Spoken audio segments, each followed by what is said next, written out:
লাগছে না শীত। এই ভাষণ হ্যাঁ বল জুয়ান এনে দিবি আমাকে একটু দিস। হ্যাঁ চুপচাপ এনে দে। ঠিক আছে যাচ্ছি।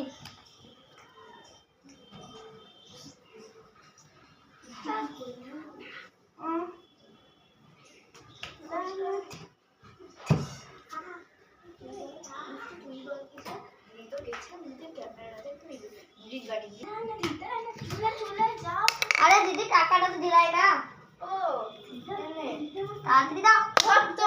আরে হ্যাঁ যাচ্ছি। বাইরে টাকা ছুড়ে দিয়েছি। দিদি মনে হয় এখন চলে গেছে। এই না 449 টাকা ফেরত এসছে।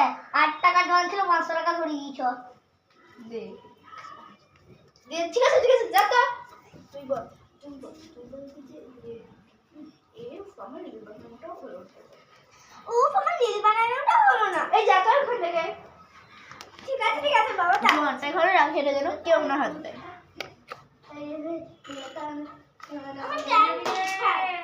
আমি পাই ও যা এখান থেকে বাইরে খেয়ে আজকে রান্না বান্না করবো না। তুমি এত এরকম করো তো যা তো দাঁড়িয়ে আসবো তো একটু ঘুমাই। তো ফাইনালি দিদি ঘুমিয়ে গেছে। হা হা হা এবারই সোনার বাক্সটা আমি চুরি করে পালিয়ে যাবো। দেখ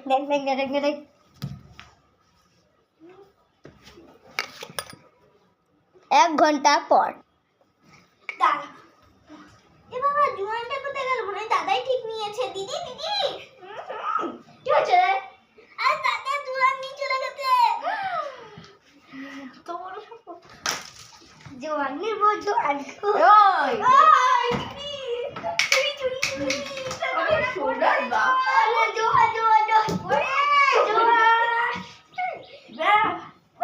আমার সোনার বাক্স সোনার বাক্স সোনার বাক্স সোনার বাক্স একদিন একদমই নিবই। এখন আমি যাচ্ছি পরে আসবো।